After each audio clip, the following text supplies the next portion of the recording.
마지막 절 28절에서 하나님께 가까이 함이 내게 복이라.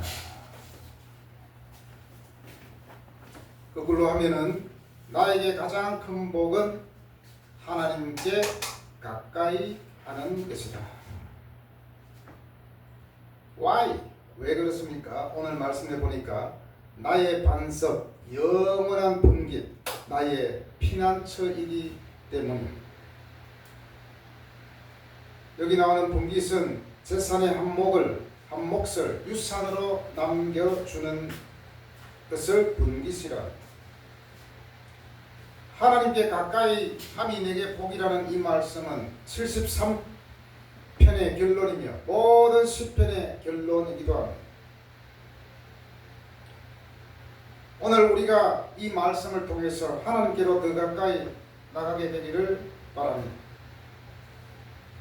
하나님께 가까이 하는 것 자체가 바로 복이라는 것입니다. 세상에 많은 시들이 있고 교훈들이 있지만 하나님의 말씀인 시편과는 다릅니다. 세상의 그 많은 시들은 자신의 감정이나 어떤 역사나 체험들을 시로 표현을 했지만 그들은 그 시의 결론으로 인생 무능과 허물을 노래할 뿐입니다. 대부분의 시는 통점이라는 게 있어요. 통점이 뭐냐? 뭔가 좀 이렇게 사람의 마음을 자극하는 허무함을 느낄 수 있도록 한마디씩 넣는 겁니다. 그래서 시를 통해서 사람들에게 여러 가지 상황들, 어려운 이런 것들을 노래하죠. 하나님을 노래하는 시편과는 다릅니다. 하나님을 찬양하는 그런 시지만 세상 시는 사람의 마음을 대변하는 그런 시, 사람의 마음을 대변하기 위해서 자연도 동원하고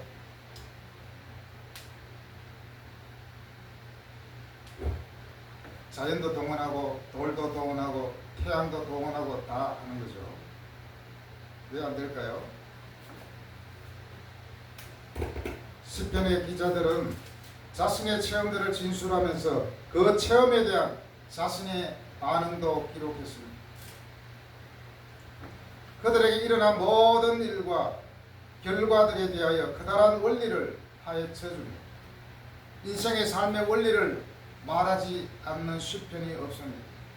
여러 가지 겪을 수 있는 갈등과 어려운 시험들을 말했지만 어찌할 수 없다고 끝나는 것이 아니라 하나님에 대한 신뢰와 하나님의 은혜로 승리한 결과를 말하고 그리고 그 원리를 우리들에게 전하고 있는 것입니다.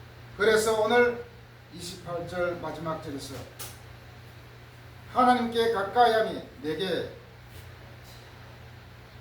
복이라고 말씀해 주고 있습니다. 좀 마이크 좀.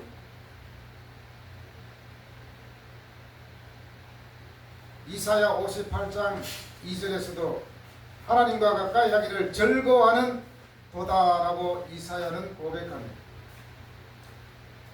하버드 대학 총장이었던 찰스 윌리엄 엘리엇은 얼굴에 커다란 점을 가지고 있었습니다. 그 점은 의술로도 제거할 수 없었습니다. 그는 그 점 때문에 많은 세월을 우울하게 보냈습니다. 어느 날 엘리엇의 어머니는 우울에 늪에 빠져있는 아들에게 다음과 같은 지혜로운 충고를 해주었습니다. 찰스, 비록 내 얼굴에 있는 점은 없앨 수 없지만 만약 하나님의 도우심으로 내 마음과 영혼이 크게 자란다면 사람들은 더 이상 네 얼굴에 있는 점은 보지 않을 것이야. 이 말은 사실입니다. 우리는 가끔 치명적인 약점이 있는 얼굴을 보면서 그 아름다움에 감탄사를 바랄 때가 있습니다. 사실 어떤 사람에게 점은 약점일 수 있지만 또 어떤 사람에게 점은 그걸 통해서 자신의 존재를 높이는 사람이 있잖아요. 특히 연예인들 중에.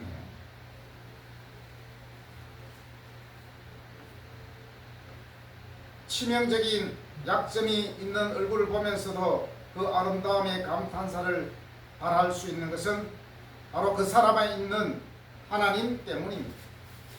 우리들을 힘들게 하고 우울하게 만드는 약점이 우리에게는 반드시 있습니다. 그렇다면 그 약점이 빛나는 약점이 되려면 어떻게 해야 됩니까? 성경에서는 하나님과 동행하는 삶을 살도록 권면하고 있습니다. 그렇게 될 때 어느새 우리의 약점은 하나님의 영광을 드러내고 있게 됩니다. 우리는 이렇게 기도해야 됩니다. 주님, 저희도 주님의 사랑과 평화와 기쁨을 나타내는 삶을 살 수 있도록 도와주시옵소서. 평화의 사람이 된 위인들 중에 여러 가지 몸의 고통과 또 삶의 고난 가운데 이룬 사람들이 많이 있습니다. 특히 노벨 평화상 받은 사람 중에는 고난을 당한 사람이 엄청 많아요. 그 고난이 나중에 오히려 다른 사람들을 평화롭게 하고 나라와 나라 사이에 평화의 가교 역할을 했다는 것이죠. 오늘 시편 73편 23절 28절에서 시인은 항상 자신은 주님과 함께 있다고 노래하고 있습니다. 그는 한때 악인이 형통하고 의인은 고난받는 것을 보고 실족할 뻔했었습니다. 그는 악인의 길을 부러워하여서 그 길을 쫓으려고 생각하기도 했습니다. 만일 이러한 상황에서 하나님이 그를 붙잡아 주시지 않았다면 그는 벌써 다른 악인들같이 넘어졌을 것입니다. 특히 예수 믿는 사람은 더 우리의 삶을 잘 살아야 됩니다. 왜냐? 요즘에는 다 드러나게 되어 있습니다. 연예인이든 누구든지 간에 SNS 검색만 하면 다 드러나게 되어 있고 또 여러 가지 정보 검색을 하면 다 나오게 되죠. 하나님은 시인이 넘어졌을 때에 그를 버리시지 않고 붙들어 주셨습니다. 그렇기 때문에 그는 다른 사람들처럼 주님을 떠나지 않을 수가 있었습니다. 시인은 주님께서 주의 지혜로 나를 인도하셨다고 고백하고 있습니다. 하나님은 유혹받을 수밖에 없는 환경 속에서도 시인을 주의 지혜로 인도해 주셨습니다.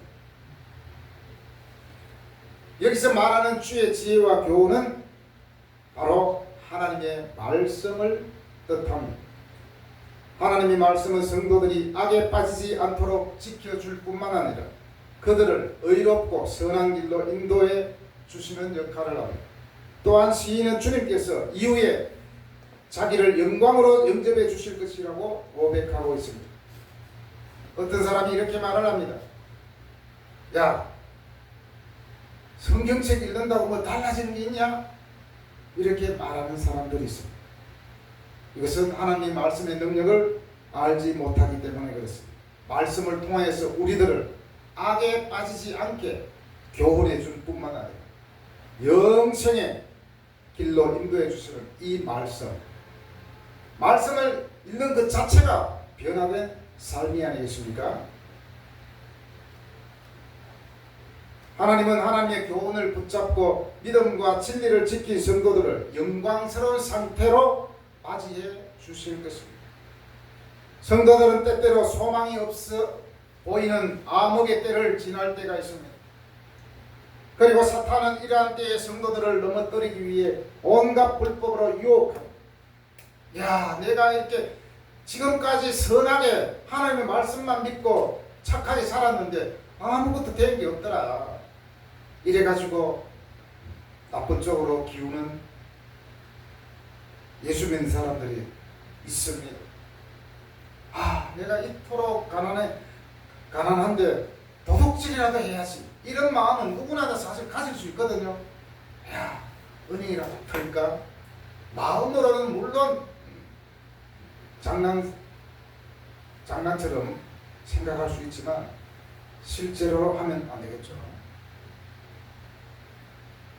그런데 실제로 그렇게 실행한다면 그것은 그 유혹에 넘어가는 것이 되겠죠. 성도들은 이러한 시험 앞에서 흔들리고 비틀거립니다. 그러면 그때부터는 한없이 더 미끄러질 수가 있다는 것입니다. 그렇기 때문에 우리는 넘어지지 않기 위해서 하나님의 말씀을 가까이 해야, 하나님을 가까이 할 때 우리는 그 모든 유혹에서 멀어질 수가 있는 것입니다.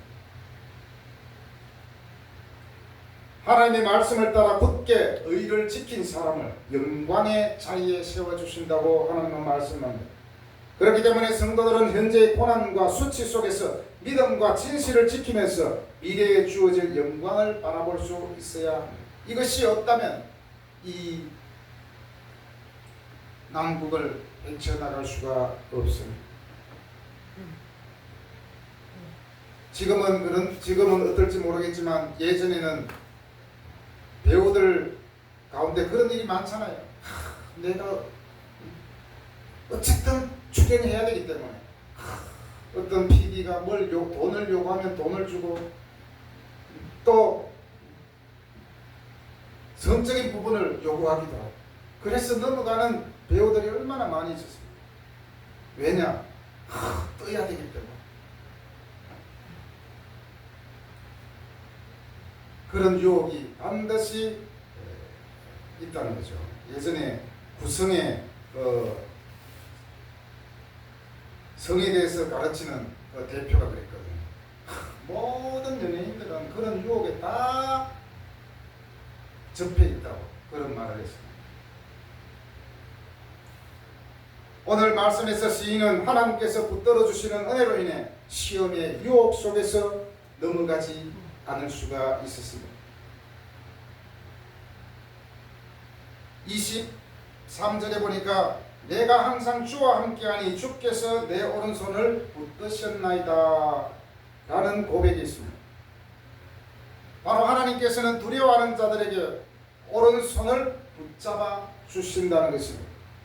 이사야서 41장 13절에 보니까 나 여호와 너의 하나님이 네 오른손을 붙들고 내게 이르기를 두려워하지 말라 내가 너를 도우리라 할 것임이니라고 말씀하십니다. 네 오른손을 붙잡아 줄 테니까 너는 두려워하지 말라. 자, 퀴즈를 내겠습니다. 법정을 생각해 보겠습니다. 검사는 이쪽에 있고 변호사는 이쪽에 있고 판사는 제일 중앙에 있죠. 그러면 변호사는 어느 쪽에 있을까요? 왼쪽에 있을까요? 오른쪽에 있을까요? 들어가는 입구에서 보면 네, 변호사는 오른쪽에 있습니다. 검사는 왼쪽에, 변호사는 오른쪽에. 성경에서 하나님께서 오른손을 붙잡아 주신다는 표현은 단순히 손을 잡는다는 뜻보다 도와주시고 보호하시고 변호하시며 승리하게 하신다는 의미가 담겨져 있습니다. 네, 변호사는 변호를 담당하기 때문에 바로 오른쪽에 서 있다는 것입니다. 고대 재판이나 왕의 자리에서는 누군가의 오른편에 선다는 것은 보호자 역할을 하며 대변자 역할을 하며 구원자 역할을 함께 그리고 함께 싸워주는 역할을 의미했습니다. 그러니 우리는 이것을 믿고 살아가는 것입니다. 하나님께서 나의 보호자 역할을 하시며 또 함께 싸워주는 역할, 변호의 역할을 해주시는 분이 하나님이기 때문에 우리는 그 하나님을 믿고 살아가는 것입니다. 그래서 하나님이 우리의 오른손을 붙드신다는 이 말은 너 혼자 서 있는 것이 아니다. 내가 네 편이다. 두려워하지 말라. 내가 네 사건을 막겠다라는 언약적인 표현으로 볼 수 있습니다. 바로 하나님은 특별히 예수 그리스도는 우리의 오른편에 서서 변호사의 역할을 해주고 있습니다. 그러면 검사의 역할은 누가 하죠? 마귀가. 검사가 마귀라는 것이 아니고요. 마귀가 뭡니까? 하나님은 재판관이잖아요. 하나님이시여, 저 누구누구는 아주 못된 짓을 했고 분명히 거짓말을 하지 말라고 할 때 거짓말을 하고 여러 가지로 못된 죄가 있어요. 사형에 처해야 합니다. 그러면 변호사인 예수님이 아닙니다. 이미 내가 십자가의 죽음으로 말미암아 모든 죄를 사했기 때문에 이 사람은 풀어줘야 됩니다. 예수님이 변호를 해줍니다. 이렇게 주님께서는 어떤 두려움보다도 강하게 성도의 마음을 붙잡아 주십니다. 바로 시인은 이 사실을 깨닫고 나서 이 세상에서 자기가 의지하고 바랄 분은 오직 하나님밖에 없다고 고백하게 되는 것입니다. 하나님밖에 없다고 고백하는 것은 그만큼 과정과 여러 가지 고난을 많이 겪은 뒤에 그것을 깨달았다는 것. 바로 우리 신앙의 선배들이 그것을 깨달았다는 것입니다. 그는 잠시 세상의 번영과 형통을 부러워했지만 이 모든 것은 결국 흠으로 끝이 난다는 것을 깨닫게 되었습니다. 그래서 그는 하늘에서 자신이 바랄 분은 오직 하나님밖에 없다고 고백하게 되는 것입니다. 이 고백이 우리의 고백이 되기 바랍니다. 하나님밖에 없다는 것은 단순히 하나님이 최고입니다 정도의 표현이 아닙니다. 내가 의지할 존재, 내 영혼의 참된 소유, 마지막 희망은 하나님밖에 없습니다 라는 뜻입니다.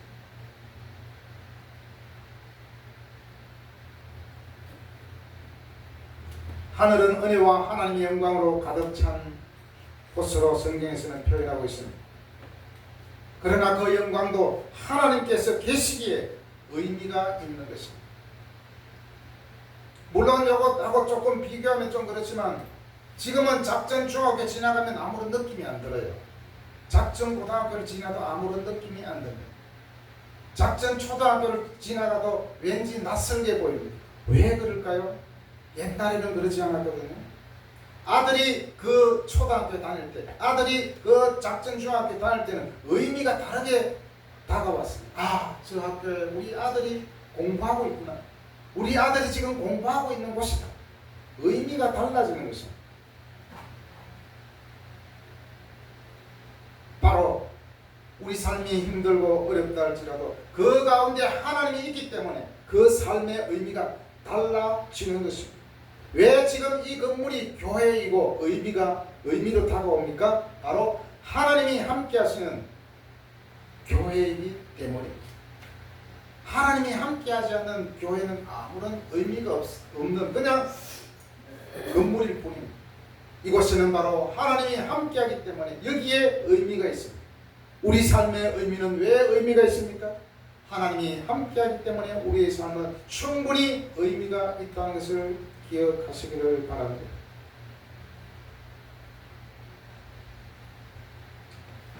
그리고 시인은 또 뭐라고 합니까? 땅에서는 주밖에 내가 사모할 리 없나이다라고 고백합니다. 사모한다는 것은 단순히 호감이 아니라 깊이 원하고 갈망한다는 뜻입니다. 아삽은 이전까지는 악인의 성공과 평안을 부러워했습니다. 그러나 하나님 앞에 들어가면서 그는 깨닫게 됩니다. 무엇을 깨달았습니까? 돈도 건강도 명예도 장수도 결국 영원한 만족을 주지 못한다는 것입니다. 그래서 이제는 이 땅에서 가장 원하는 분도 하나님입니다 라고 고백하는 것입니다. 물론 우리는 우리의 하나님 이외의 의식주를 해결하기 위해서 여러 가지 일을 해야 되고 또 공부도 해야 되고 많은 것들을 해야 됩니다. 그러나 그것은 우리가 살아가는데 어느 정도 필요하긴 하지만 우리의 영혼까지 완전히 만족해 주지는 못한다는 것입니다. 우리가 힘들고 어려울 때 늘 비교의식이 우리의 가운데 찾아오잖아요. 누구는 저렇게 잘 나가는데 또 누구는 저렇게 젊었을 때부터 회장이 되고 사업가가 되고 그런 것을 보면 부러워할 때가 있습니다. 나도 금수저로 태어났으면 내가 고생을 덜 할 텐데.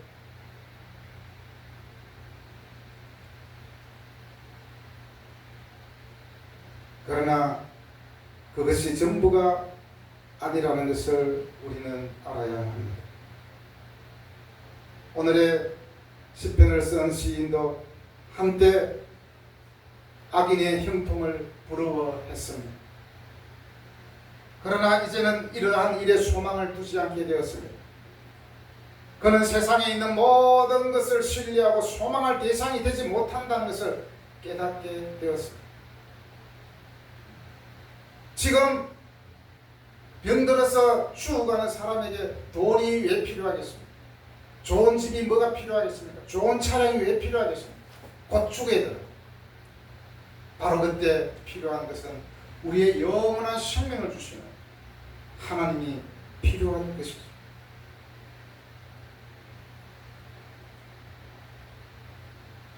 세상의 것은 세상을 떠날 때에 그들을 붙들어 줄 수가 없습니다. 그러므로 그는 영원히 의지할 대상, 즉 하늘과 땅을 주관하시는 하나님을 자기 소망으로 삼기로 결심했습니다. 그리고 나서 그는 하나님 안에서 마음의 평안과 안식을 찾을 수 있었습니다. 그는 세월이 흐르면서 육체적으로나 마음적으로 연약해지게 될 것입니다. 그러나 그의 육체가 약해져 간다고 해도 하나님을 의지하고 그 의지하는 그의 신앙은 더욱더 견고해질 것입니다. 어떤 사람은 바람이 불면 쉽게 쓰러지는 사람이 있는가 하면 어떤 사람은 바람이 불수록 더 자세를 가다듬고 힘있게 헤쳐나가는 사람들이 있습니다. 바로 예수 믿는 우리는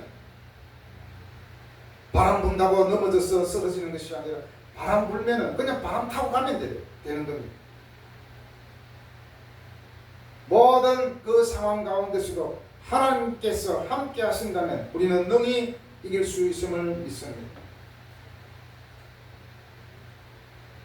하나님은 이 세상에서나 저 세상에서 시인이 의지할 든든한 바위가 되어 주실 것을 확신하고 있는 것입니다. 그러므로 시인은 하나님 안에 있을 때 모든 걱정과 염려를 해결할 수 있었습니다. 성도들은 재물과 명예와 장수를 소망하며 이것을 얻으려고 최선을 다합니다. 그러나 우리는 이런 것들이 우리가 의지할 대상이 되지 못한다는 것을 알아야 합니다.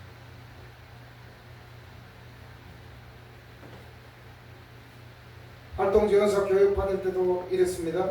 사람은 태어나서 약하게 태어났다가 죽을 때도 약하게 되었다가 죽는다.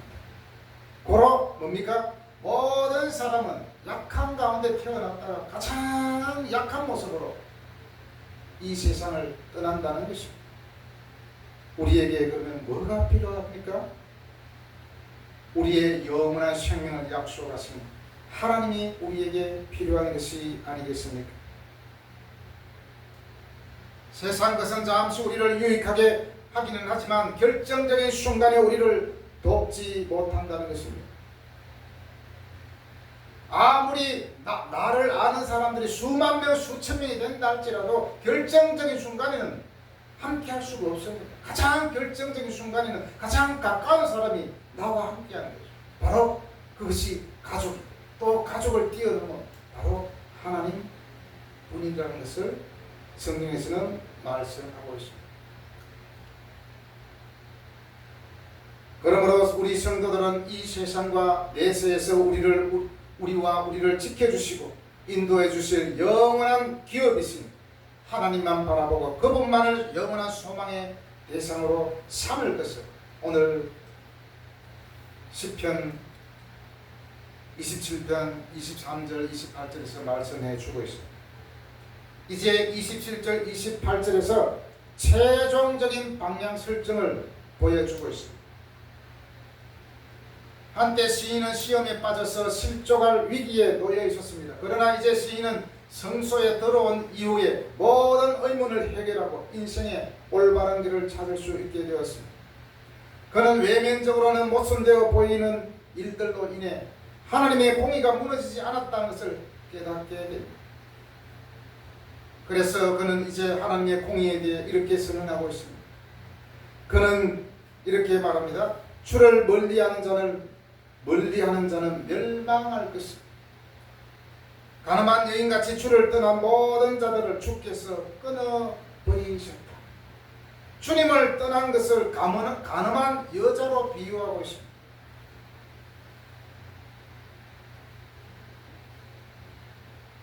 악인의 번영을 보고 미혹되어 생명의 근원이신 주님을 멀리하는 자들은 반드시 멸망하게 될 것이라는 말씀입니다.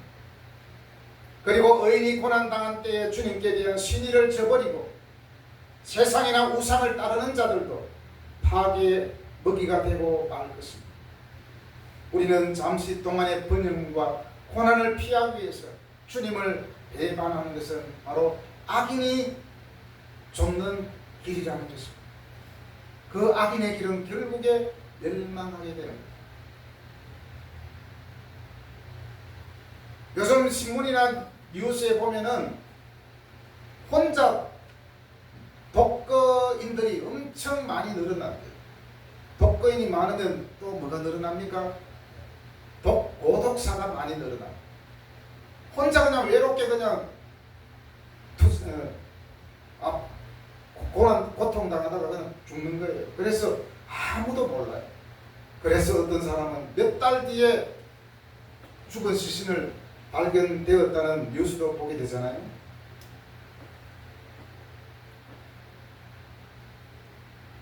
그런 것을 보면은 사람은 어디까지나 누군가와 함께하고 누군가와 힘이 되어주는 그런 관계를 이루어야만 살아갈 수 있는 존재라는 것입니다. 결국에는 하나님과 나 사이에도 어떤 관계의 문제인 거예요. 함께 한다는 것은 나와 관계가 있다는 것입니다. 이제 시인은 비로소 주님과 가까이 있는 것이 진정한 축복이라는 것을 알게 되었습니다. 그러므로 그는 하나님이 자신과 가까이 계시는 일이 진정 선하다고 고백하고 있습니다. 가장 좋은 친구는 그 친구와 함께 하는 것이고 가까이 하는 것이잖아요. 요즘에는 스마트폰이나 인터넷이 발전돼 가지고 거리는 멀리 있어도 가까이 할 수 있는 친구, 그 친구가 좋은 친구. 혹시 저 친구와 멀어질까봐 계속 확인 전화하고, 이것은 사실은 친한 친구가 아니죠. 때로는 조금 멀리 있어도 늘 내 마음에 그 사람과 관계되어 있다면 조금 연락이 더 와도 고민이 안 되겠죠. 그렇습니다. 하나님과 우리가 결국에는 끈으로, 믿음으로 연결되어 있다면 우리가 조금 힘들고 외롭다 할지라도 하나님께서 늘 우리와 함께 하시기 때문에 우리는 인생에 있어서 실패할까봐 두려워할 필요가 없습니다. 왜냐? 여전히 하나님과 나와의 관계가 이어져 있기 때문입니다. 처음에 아삽은 악인이 잘 되는 것을 보며 괴로워했습니다. 야, 깨끗하게 산 것이 이게 헛된 것 아닌가 라고 하면서 흔들렸습니다.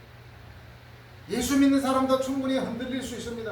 야, 내가 예수 믿는다고 정말 정직하게 살았는데 이게 정직하게 산 게 헛된 일이 아닌가 라고 하는 그런 흔들릴 때가 있다는 것입니다.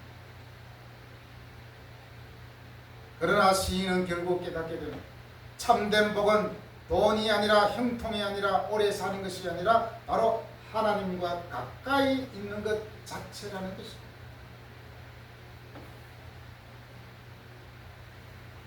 요즘에 드라마나 이런 데 보면 이런 말들이 있잖아요. 아무리 용돈을 많이 보내주고 해도 부모와 가까이 자주 하지 않으면 의미가 없다 그러죠. 비록 용돈을 덜 붙여주더라도 늘 안부를 묻고 또 찾아가고 함께 할 수 있는. 여기서 가까이 한다는 것은 단순히 장소적인 거리가 아닙니다. 하나님과 교제하고 하나님을 의지하고 하나님 안에 머무른 삶을 의미합니다. 다시 말하면 하나님을 소유한 사람이 가장 복된 사람이라는 것입니다. 이런 사람은 마음에 흔들리지 않습니다. 왜냐하면 하나님이 최고의 복이라는 것을 깨달았기 때문입니다. 이러한 사실을 깨달은 후에 시인은 하나님을 자기 피난처로 삼겠다고 선포하고 있습니다. 그는 과거에 그래왔듯이 앞으로도 오직 하나님 한 분만을 의지하고 살기로 결심했습니다. 그는 이제 남은 생애 동안에 주님의 공의로우심에 대해 사람들에게 전파하기로 결심했습니다. 사람들이 그렇잖아요. 내가 이렇게 고난 가운데 체험하고 결국에는 하나님이 최고인 것을 깨달았을 때 다른 사람에게 얘기할 수 있잖아요. 내가 이 제품도 써보고 저 제품도 써보고 이 제품도 써보고 했지만 야, 이 제품이 제일 좋더라. 이거 써보면 당신의 건강이 100% 나아질 것이다 라고 얘기하잖아요. 바로 그렇습니다. 내가 살아보니까, 내가 깨닫고 보니까 하나님이 최고이더라 라고 하는 사람은 마지막에는 그것에 대해서 전파할 수 있겠죠. 이러한 체험은 자신뿐만 아니라 시험에 빠진 사람들도 일으켜주는 큰 힘이 되는 것입니다. 하나님께 가까이 하는 것이 복임을 깨달은 자만이 하나님을 가까이 하는 것을 즐거워할 것입니다. 사랑하는 여러분, 하나님을 가까이 하는 그런 은혜가 우리 모두에게 있기를 바랍니다. 기도하겠습니다. 하나님 아버지,